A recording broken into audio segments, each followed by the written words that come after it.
So on 15, so let's kind of go through these. So test is tomorrow. This is probably the shortest unit we will have, and it's just primarily over this oscillation.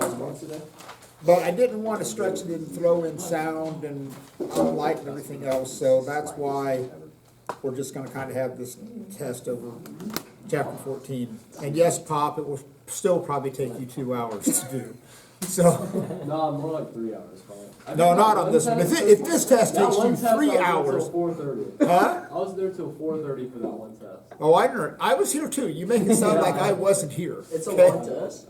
No. No, Pop just takes forever taking it. Pop just takes forever. Why? Don't know. Does he get good Because ones? he Like good triple scores? checks himself. Yeah. But I'm telling you all, My son knows. you have to get faster at taking tests because you are going to be in. I was talking with a former student of mine. He's teaching at physics class at WSU this fall, and I said, "Are all your tests timed?" He goes, "Absolutely." What would you be like your recommended time for these tests then that we need to be? Hour Like the and a half. block? The time, the The block? allotted time. No one finishes in the block. Gonna start What about like the Yeah, they do. Yeah, two out of 12 is not a good ratio. Aspen That's not a good You ratio. guys finished? But Pop, here's the story.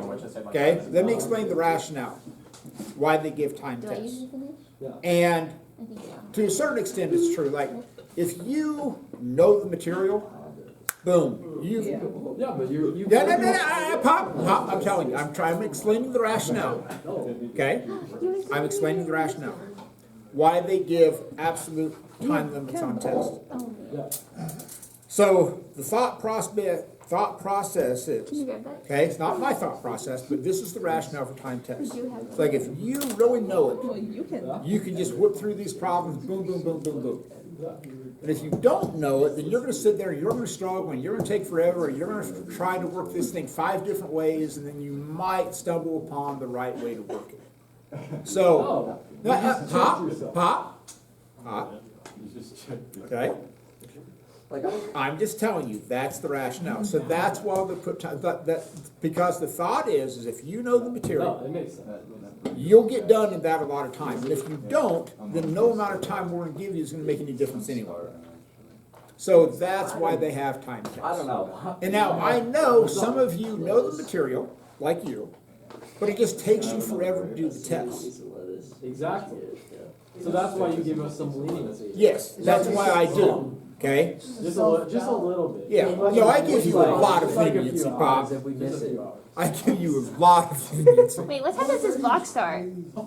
Oh man. 1:15. He was here for 3 hours? Oh yeah, true story. Oh my Yeah. God. Was that the final? No, it wasn't even the final. That was gravity was test. done. That was the gravity test. That was the test, like. No. That was like the test. That was the momentum test. Oh, yes, it was the Yeah. the L one. Anyway. L test. L to R. That was an L. Okay. Anyway, so back to our story. I was struggling. So on 15, and this is why I did that demo yesterday with the wine glass. On the final. So basically, you're modeling this as a spring. So that's why I did that one. So on 16, and 16 is an interesting concept because you're talking about the value of G. So if you look at that equation for the period of the pendulum, 2 pi times the square root of L over G. The most famous application of this equation in terms of finding the value of G. So if you solve this, you get T over 2 pi, square root of L, or L over G, and you solve for little g, right? So, and you get 4 pi squared L over T squared. And you can tell that you got that right if you just do the dimensional analysis. Yes, L is the length and T is the meters per second squared. So in the Apollo 11 mission, when they went to the moon, one of the first experiments they did was set up a pendulum and to determine the value of little g on the moon. Because they knew the length, they measured the period, they plugged it into this equation, boom, they found the value of little g on the moon. So we landed on the moon without actually knowing the exact value of the gravitational acceleration on the moon. So one of the concerns when they landed on the moon was that they were afraid because the moon doesn't have an atmosphere and had been continuously pulverized by meteors. And one of the concerns was that the surface of the moon would be this really, really, really fine powder. And when the spacecraft landed, they were afraid it was going to sink because they didn't know what the gravitational acceleration was, nor did they know what the density of that surface was going to be like. So if you look at the pictures of the Apollo 11 module that landed on the moon, they've got these big saucer-like pads that they landed on because they were afraid it was almost like snowshoes. And that's why they had such large pads. And so if you listen to that dialogue when Neil Armstrong was landing on the moon, that was one of the things he talks about. They talk about how far it sank into the surface when they landed. And if you listen very carefully, it'll say, hey, you know, we only sank about an inch. So that was the concern, is that, wow, if this thing sinks, we're kind of screwed because there's no way to get that thing back out. And so that's why they put such large landing pads on there. So what they did is that once they got that little value g, then they went into this equation, little g equals big G m over r squared. And then then that became the next step. Once they figured out little g on the moon, that we knew the radius of the moon, we knew that value, that allowed us to measure the mass of the moon. So that's how we figured it out. Then we knew the volume, and we figured out the density of the moon, but there's some weird things about the moon, like one side of the moon is much more dense than the other side, so it's not homogeneous, and they think it's because of the rate at which it cooled. And so the moon actually has its own really weird geological history. And one thought process is how we even got the moon was that there was a large impact with another planet that ran into the Earth. The moon got kicked out and then settled into an orbit, and the moon is tidally locked to us. So that's why you always see the same side of the moon as it rotates around. Because, like, you know, if this is the moon and it's rotating and I'm the Earth, as it goes around, that same side always faces us. So the first crew to ever actually orbit the moon, they didn't land on, but they orbited it, was Apollo 8. And so the cool thing about Apollo 8 is that they were the first human beings ever to see, like, the other side of the moon, because of the fact that we had never seen that. So they were the first. It wasn't necessarily the dark side of the moon, which is a really cool album, but they were to see the side of the moon that's on the opposite side of the Earth. So that was kind of cool. It's like, what could you put on your resume? I was the first one to see the other side of the moon. Okay, legitimate, cool, you know, all right. Did you see they found a new exoplanet? Yeah, with James, the Hubble, not the Hubble, the James Webb. Yeah. Was it the big one that they were always looking for? I don't know. I just saw the headline that they It's found an this like exoplanet. planet by a dwarf star. Yeah. That's the one I found. Anyway. We just saw for gravity and it just showed up. So this whole assignment is basically kind of the things that you're going to be able to do on the test. And again, you're going to have two different kind of oscillating systems. You're going to have pendulums and you're going to have springs. The springs are more complicated in terms of the equations because you have like position functions, you have velocity functions, and you have acceleration functions. So those, and again, don't memorize them. I will tell you exactly what to do, but I'll tell you now, if you get into like that x equals a cosine 2 pi, whatever, make sure that you're in radian mode, okay? Don't be in, it's the only time I'm ever going to tell you that. Vitor. Which equations do we have to memorize? Yeah. Yeah. What's wrong with that question? Like just like the 2 pi square root m over k, like those? Well, the Like the period of a springing period? So Those the- are on What about the V? Those are on your, here's the point, you don't need to memorize any equations. That's what I was telling you, is that if those equations aren't on your yellow sheet, I will give them to you. Will you give us the derived ones too? Like what? If would you ever give us the f equals like 1/2 pi? No, I will not give you the inverse of them. If I figured if you're in AP Physics and you can't take the inverse of an equation. No. Like the one where it's like you replace it with like the delta L thing, you know, like that. Oh, on that When one? you substituted and did all the fancy stuff. That one you have to come up with on your own. Are you serious? Yes. Okay. Okay. Just said you're gonna give us all of the equations. All of these, that doesn't Oh my mean you God. can't have. Can you do? substitute. Okay, can we go over those today? Yes. Okay. Pop. I think we're gonna get there. Okay. Yeah. Shut up, guys. So let's talk about 45. Okay? Okay. So let's talk about 45 and 46. They're kind of the same thing. And the same thing on 48. So let's just talk about all three of those because they're kind of versions of the same thing. Okay? So if you look on 45, so I like these problems, which is, for those of you that are new, when I say I like a problem, that means you're probably going to see the problem on a test or some version of it. So if you look on 45, so here's the basic idea. Here's this spring, and you're going to suspend a mass from it, 0.40 kilograms, right? And you know the value of K, which is relatively small, 12 newtons per meter, got that number. You're going to pull it down 0.20 meters, so you assume that that becomes your amplitude, okay? That's the only thing you can do with that number. And then, what's the maximum speed while it oscillates? So you're trying to find Vmax. So here's the story. From this, since you know the spring constant, right? And you know the mass, what can you find right away? The period. Period. So, okay.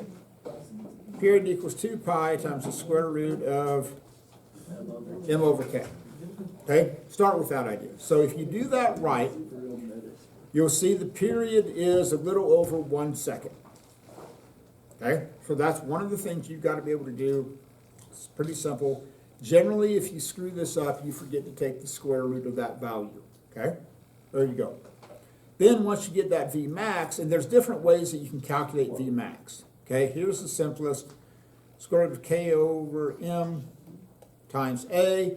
Now, the other thing that you could do to get your Vmax, because there's different ways, and I will give you both of these ways to calculate Vmax, is that you can use 2 pi over t times amplitude, which is, say, it was 2 pi Fa. Okay? Either way, you're going to get the same Vmax, a little over 1 meter per second. Okay? So, again, don't memorize these. This is the type of thing that I will give you on the test. Okay? Don't flip out. So, how this is going to play out, and I haven't decided yet how I'm going to do this, but I'll either give you like a separate sheet with the equations on it, or I'm just going to put the equations at the top of the test. Okay? So that's where that's going to come from. All right. Now, when you get to 46, okay? So, on 46, here's your setup. Here's the spring, and you're going to attach a 500 gram mass to it, and it's going to stretch 0.20 meters. So here's the first assumption that you have to make, okay?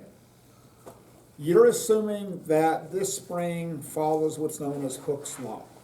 Hooke's law, all that says, and then it's a law, okay? It isn't a Hooke suggestion, okay? Or the Hooke hypothesis, it's a law. So it basically says that springs follow a linear function, where here's your force and your elongation.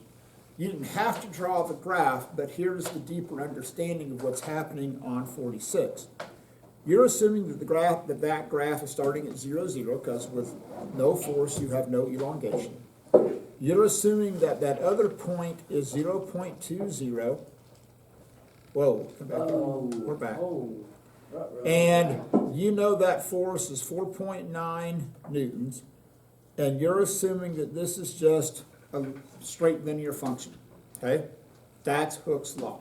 So what you're finding is that you're looking at this going, and there's a whole bunch of stuff that's hidden within this that you really need to understand. This is a linear function of force and your spring constant and your elongation. K is just the slope of the line, okay? That's Hooke's law. So this force in this case, and this is this substitution that you got to be able to do. Oh, how'd you get that force? Oh, you took mg, K, and then you can either leave it as x, or you can put change in length, whichever one you want, Louis, okay? Oh, man. There's sounds from. Steady. Whoa. I think I broke my world. Okay. So, you can use delta L, you can use delta X, I don't care. But fundamentally, this is what you're doing. So you're going to try and find K. So you're going to take mg divided by your change in length. So if you want a pure algebraic way to find this, K is another way to write this is just mg over your change in length, or mg over x, okay? So again, this isn't some weird thing. It's your force of gravity divided by the elongation of the spring, and all you're finding is the slope, okay? So you could think of this as even change in y over change in x. This isn't something radical. It's like, oh, we've never seen that before, Mr. Burkamp. Oh, we never found slope. Really? I think we have. I'll throw the red challenge flag on that one, and we'll go back and watch the review. Okay, so if 46A is wrong, everything is going to be wrong. So your answer to 46A should be in the mid-20s. Okay? Easy peasy, lemon squeezy. Then you've got, on B, you want to find what's the period of the oscillation. Okay? So all you have, once you get that, you got 2 pi times the square root of m over k. Now that you have that spring constant, you can put in that. So that period of oscillation should be around 1 second. Okay? And again, look at what is a factor and what is not a factor. Okay? Is the amplitude of that oscillation going to be a factor in determining the period of the oscillation? No. No. Keep your hands to yourself, young man. Let's keep your ruler to yourself in that situation. Okay? So, you look at what plays into this. If we took this spring to the moon, what would happen to the period of the oscillation? Nothing. Nothing would stay the same. It would stay the same. Would the spring constant stay the same? Yes. Yeah. Would the elongation stay the same? No. Vitor, you emphatically shake your head no. No, Why? because there's less force acting on it, Why? because there's less gravity, but it's Okay. proportional. Yeah. I like that. So- answer, Vito. That point is still going to fall on this graph. It's still going to follow Hooke's law. It's gonna be lower. But instead of having a force of 4.9 newtons, you would take 0.5 times the gravitational acceleration on the moon. You would have a much smaller amount of force, but guess what? You're also going to have a correspondingly decreased value in the elongation. So the only thing that's going to change out of this is that you're not going to change your K. You're going to decrease your gravitational acceleration, but you're also going to decrease your length. You're going to end up with the exact same value of K. You're going to end up with the exact same value of T. Okay? Then on 46, on C, what's the maximum speed and what position does it have this speed? So your maximum speed should be, depending upon which way you do this, you get the same answer, a little bit less than 1 meter per second. And then you could say, the easiest thing, where is it at? You could just say it's at equilibrium. When it's at the middle of that point, that's when it's going to be there. Okay, so there's that. Now, when you get to 48, okay, so 48 is an interesting idea. hung from the ceiling, coffee mug is attached to it. So, now with this one, it's interesting what they give you, okay? So visualize this. Here's a spring, right? And I'm going to take 1 kilogram mass, and if you look at what they're giving you, I'm going to stretch that or hook this up, and the only thing that I'm going to measure is how far this stretches. That's it. It's the only thing I've got, okay? And the mug is then pulled down slightly and released. What's the frequency oscillation? Now, there's a whole bunch of things that they don't give you, okay? So what are you not given on 48? Amplitude. You're not given the amplitude. You're not given the mass of the cup, okay? Anything you said. You're not given the spring constant, okay? There's a whole bunch of things that you're not given. So when you get a situation like that, you got to figure, wow, maybe I can arrange some stuff to get some things to cancel out. Yeah. So start with this idea. You're told how far it stretches, right?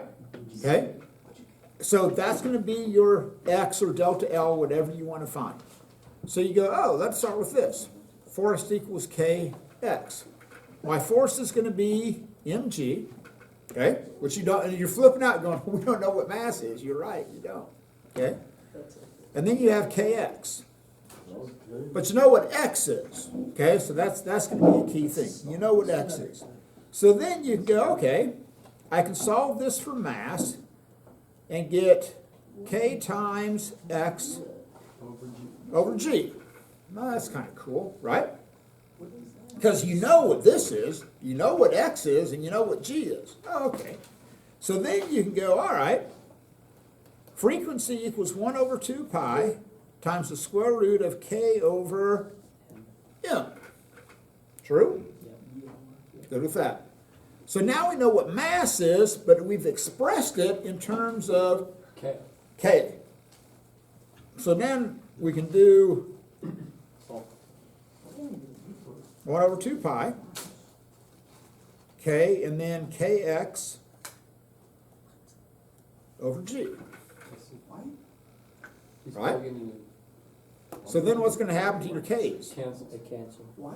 K's will cancel out.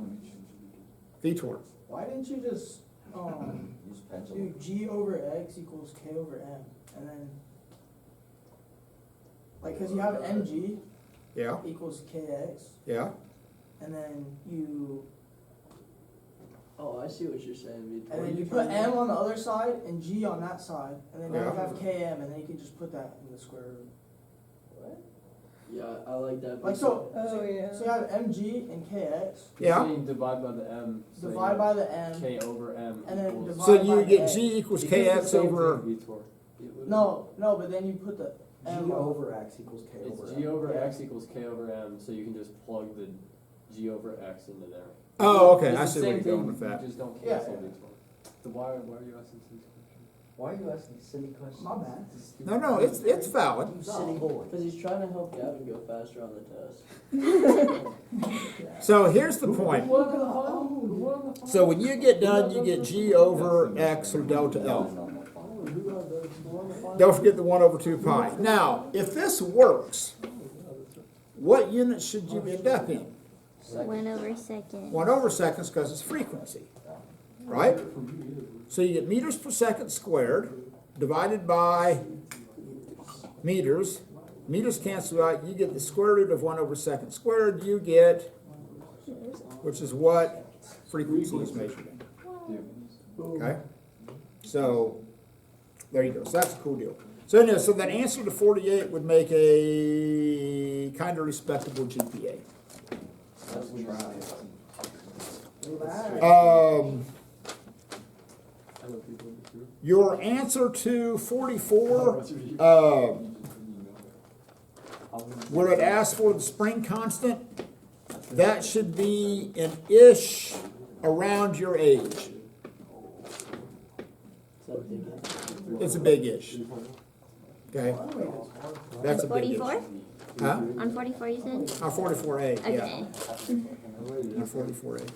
Oh no. All right, anything else on the assignment? On 15, did I need to explain it, or can I just say remove or increase? Yeah, that's fine. I can just say, okay. Because unless it explicitly asks you to explain, you don't have to. Okay, so get those handed in.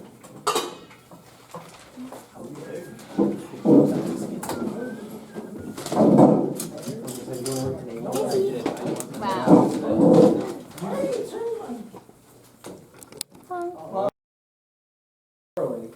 Okay.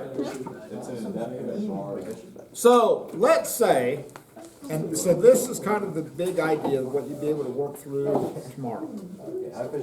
So I promise you, one of the things that's going to be on the test is very similar to that lab that I just gave back, where you're going to have to draw a position time graph, a velocity time graph, and an acceleration time graph. Okay? Promise you. Okay? And I'm going to tell you, hey, I'm going to tell you it's either going to start at the top or it's going to start at the bottom. It's going to be one of those two. So let's say I give you this information here. I said, okay, here's the spring constant, 100, which is fairly close to like this spring. I want to make it oscillate with an amplitude of 0.1 meters, which is about like yay. Mass on the end of the spring is just like this. It's 1 kilogram mass. Okay, so we got this action going on like this. So if I said, I'm just going to turn you loose. So what are some things that we could determine about that spring? The period. Period. Okay, so let's start with that. So how are you going to calculate the period of that? TS equals 2 pi square root m over k. M over K? I think so, yeah. Corner of the page. Okay. So in this case, I'm going to have 2 pi times the square root of 1 kilogram over 100 newtons per meter. And now, there's a couple ways you could get fancy with this. What's fundamentally, what's the square, if you wanted to get fancy, okay, if you're a pure mathematical kind of person, what's the square root of 1 over 100? 110. 110, okay? So what's 2 pi divided by, fundamentally, you're going to take 2 pi and divide it by 10, and you're going to get, so you could either use the period as being 0.2 pi, if you're a pure mathematical kind of person, or you could actually get that numeric value, and if you get that numeric value, that is 0.628 seconds. So we can do either of those on the Either test? one of those. It's up to you. If I could get that to erase, that would help. Okay? So we have the period. So once we have the period, what could we find out from there? Frequency.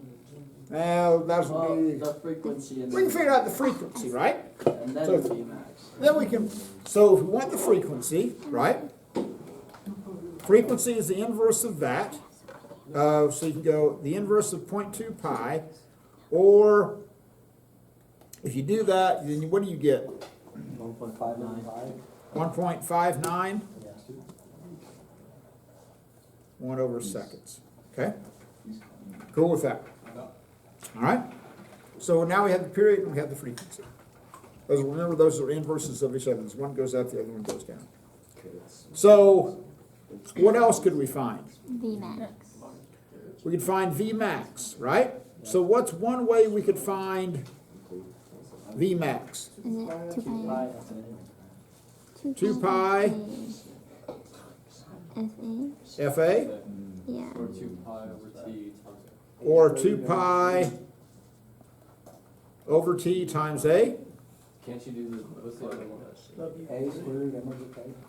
or we could use, A, there's the third one, Vmax. square root of K over M times A. A.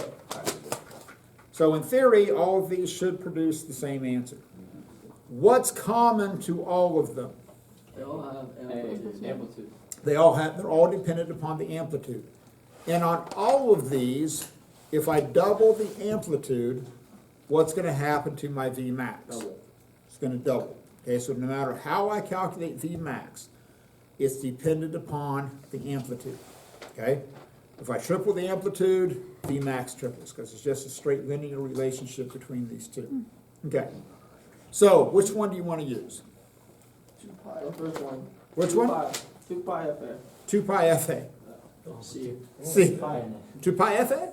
Hey, it's easy going. Okay, so if you do this, what do you get for your V max? 1 meter per second. 1 meter per second. Okay? Not very fast, 1 meter per second. Okay? There you go. That's Vitor's top speed right Now, Vitor's top speed. there. It's top 1 meter speed. per second. I'm old and I can walk that My fast. grandma can walk So, yeah. It's like I'm the old. gym teacher's grandma's like an Olympian. Huh? The gym teacher's grandma. Have you ever seen that?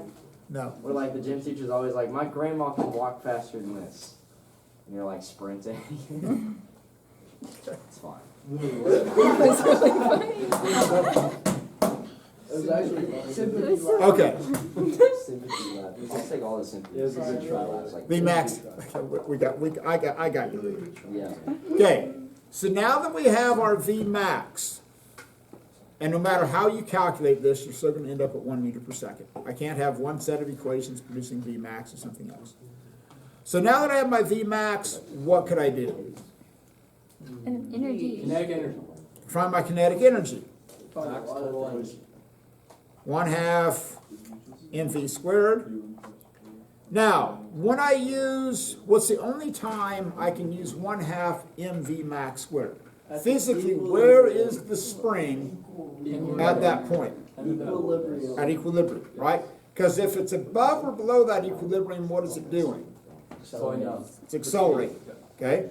So it's either, so if it's following to that point, you're speeding up. If you're going past that point, it's slowing down, okay? So knowing that, what's the only time there is no acceleration? Equilibrium. Equilibrium. So there's a couple of things that are important about what happens at equilibrium. So when you have your maximum velocity, and it seems a little bit counterintuitive to say, well, there's no acceleration, okay? But if you think about it, as this thing just hangs here, okay? What are the two forces acting on the spring? Gravity. Gravity's pulling it down, and Tension. forcing the spring is acting upward. What's your net force at this point? Zero. It's not accelerating. So the same thing is going to happen if I make that thing oscillate. If I make that thing oscillate, still when it goes through that equilibrium point, those two forces are still at balancing out, so you have a net force of 0, so you still have 0 acceleration. Okay, so if you plug in this, 1/2 mass, 1 kilogram times 1 meter per second squared, hopefully you get 0.5 joules. Okay? Cool, right? Now, if it's oscillating horizontally, okay? Horizontal oscillations are easier because then you don't have to worry about UG, you only have to worry about us. So if it's oscillating horizontally, and let's just say I gave you the amplitude, okay? If I just gave you that amplitude and the spring constant, then you can use that idea to figure out what that Vmax would be, because if you know the amplitude and it's just horizontal, you can go, okay, that's going to be all us. All that us gets changed into Vmax in the middle, okay? So that's an option. All right, so we got our K value. So we can look at x equals a cosine 2 pi t over t. So what's this going to give us? The position, maybe. Position is a function of time, right? Yes. True? Yeah. So here's the story. So the period of the oscillation, if you wanted to get fancy, you could leave that as 0.2 pi, right? Yeah. So at time equals 0, okay, so we're going to be at this, we're going to look at this oscillation. We want to figure out what the position is at time equals 0. So we have our amplitude, which is 0.1 meters, times the cosine of 2 pi. Now, this is a personal preference thing in terms of what you do. If you want to do the smash mouth physics, and you go, okay, here's my time, which in this case is going to be 0. Period is going to be 0.2 pi. Now, in this case, it really doesn't matter how you do it, because you're going to take 2 pi times 0. You're taking the cosine of 0. Cosine of 0 is 1. You get a position of your amplitude. So now, here's the important thing about this. What that tells us is that my position time graph, when you do this thing, at time 0 is going to be up here at 0.1 meters. If that starts wrong, Connor, everything is going to go south, okay? Because literally, then you're going to screw up your velocity time graph, then you're going to screw up your acceleration time graph.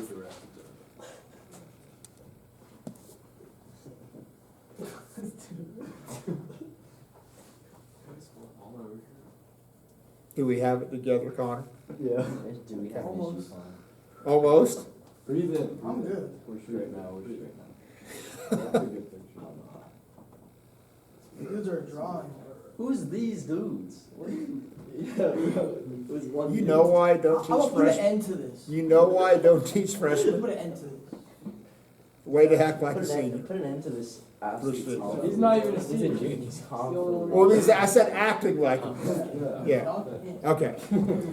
So, it's gonna start up here at 0.1, right? What's the graph gonna do? It's gonna go down, and then it's gonna go up. Then I'll go back down. Now, how long is that gonna take? T. 0.2 pi.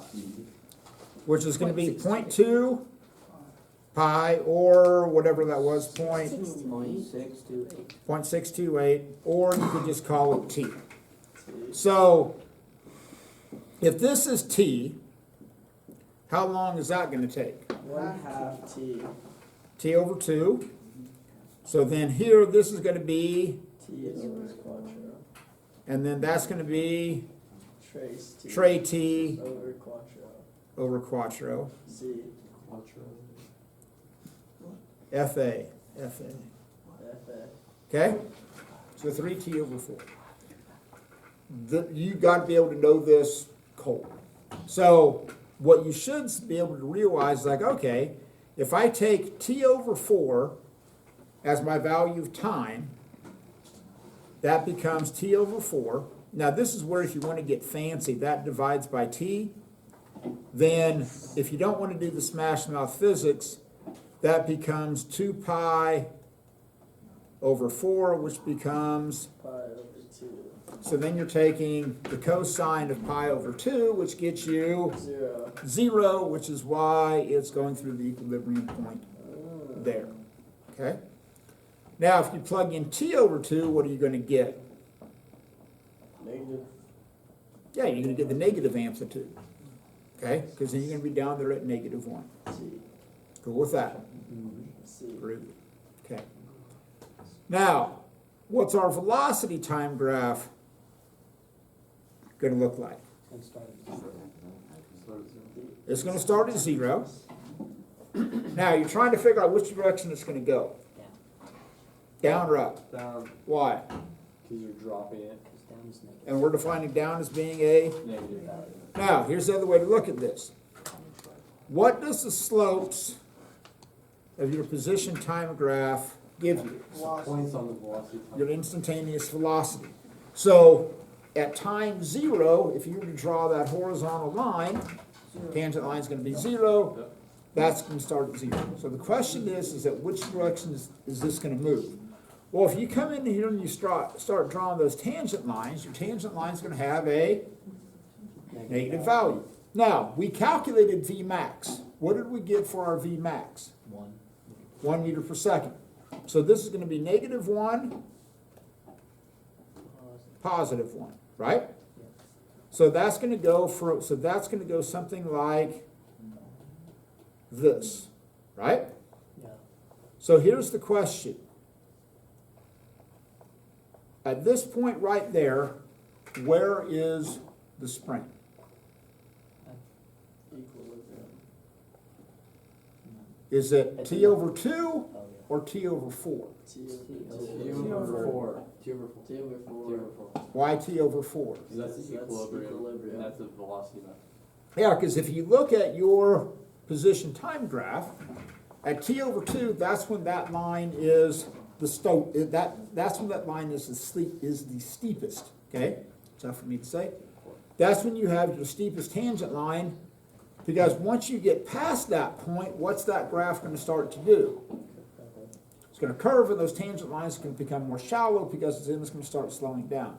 So this point here on that position time graph is going to correlate with that point on your velocity time This looks graph. like one of Vitor's papers. I mean, we're just. But we all know what it is. Yeah. Yeah, No, somebody it's walks But in. someone walks in and looks at this. Yeah, Dr. Botts walks in, he's gonna be like, Perkia, why do you teach some spaghetti? It's all good. Okay, That's Now- as bad as your paper. when you're here, when is that velocity gonna go back to zero? First one. Whenever it's at 8. Came back. Came back. Well, you're starting here, that velocity that's gonna go back to zero is gonna be at the Minimum. bottom. What's your kinetic energy gonna be at that point? Zero. Now, speaking of kinetic energy, if I asked you to draw just a kinetic energy time graph, just a kinetic energy time graph, not energy in the spring, just kinetic energy versus time, what would that graph look like? Would it start at zero? Yes. No. Yep. Yes. Why wouldn't it? Yes, it would. It would. Yeah. Because- Wait, are we talking It's about not this spring? moving at All I'm asking about, I'm not worried about the Yes. spring, Is it kinetic? Yes. all I'm doing is kinetic energy Zero. versus time. Starts at 0. Starts for at sure. 0. Why? It's not Because moving. it's It's not moving, Flipping. right? I said Louis. yes. Someone was saying no over It was here. Louis. It was all- So, a kinetic energy time graph is gonna start at zero. Not having it. What's it gonna do? Just go up and then go down. And then keep going up and down. Now, if you're assuming that there's no energy lost, Then it'll go to the same height every time. it's gonna go to the same height every time. So if we have no dampening, that's what that's gonna look like. Now, here's the interesting thing. How long is it gonna take to get to that first peak? T, T over 4. The Y. T over 2, or T over 4? T over 4. Wait. T over 2, T over T over 2, T over T 2. over 4. T over 4. T over 4. That was loud. That's a serious sound kinetic energy. It's T over 4. Why T over 4? Because that's when it's at the max velocity. Max. That's When do what you I- have your maximum velocity? That's when you have your most Equilibrium. energy. Yeah. That's when you have your most kinetic energy, when you're going through that Equilibrium. equilibrium point. So this is actually going to be T over 4. So when is it going to be at a minimum again? T over T. Over- That's going to be, T over 2. and then you're going to be at tre T over quattro, and then you're going to be back to, so with this one, this is the only one that doesn't follow the other patterns, okay? Because of the fact that, because kinetic energy is a scalar quantity, because it's 1/2 mv squared, that's why with this one, this won't follow the pattern as far as maximum and minimums go, because it's a scalar quantity. Okay. So, what's my acceleration time graph going to look like? It's gonna start negative Gonna go at start. Why, Jackson? Because you're dropping it and it's speeding up, so velocity and acceleration. Okay? So, if I were to come down here with some negative acceleration, do I have enough information to calculate that maximum acceleration? Yes. How? 2 pi over t squared times a. 2 pi over t squared times, Wait, I thought the whole thing squared. I don't know. You do two It pi is. f squared Yeah. times a. Or is it 2 pi? Oh, Big difference between the two. isn't It's it? negative k over m times. No, that's another way. That's not.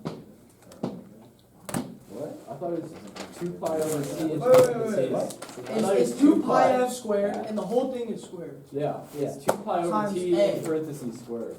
2 pi over t, parentheses squared. Yeah, that's what I meant. I That's didn't what it- verbally. Oh, okay. Or the 2 pi f, the whole 2 pi f. Now, you could also use A max equals It's like the Negative negative K k over m times, A, A, I don't know. right? which equals 4. So, Oh, that. I don't care which one you do. And again, I will give you those equations, just know how to use them. Yeah. But you're gonna start with some negative acceleration, and then what's that gonna do? Here you Go go. Up then and down, down. and then back up. So, where is the spring at that point? T over 8. Equilibrium. Equilibrium, why? Because there's no acceleration because the net force is 0. Okay, is the net force zero because the gravitational force changes, or becomes Balance out. because the force from the spring changes? Where's the spring shift? Force from the spring changes, because your force due to gravity, you have a constant downward force. What's you're alternating or changing is the value of. US. No. Do not throw us into this. If you're talking, you do one of two things. The value of the unknown. You either talk energy or you talk forces. So if you're talking acceleration, okay, don't throw energy into this. Louis, you have a tendency to do this, okay? Listen to me, Louis. Yeah. If you're talking accelerations, don't talk energies. Only talk forces, okay? Call him Louis. All right, Ooey. Louis. Movie energy. Okay.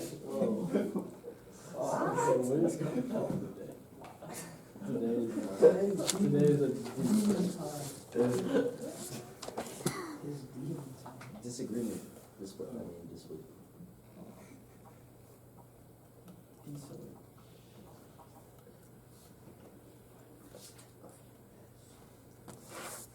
Okay, so you're halfway through the displacement.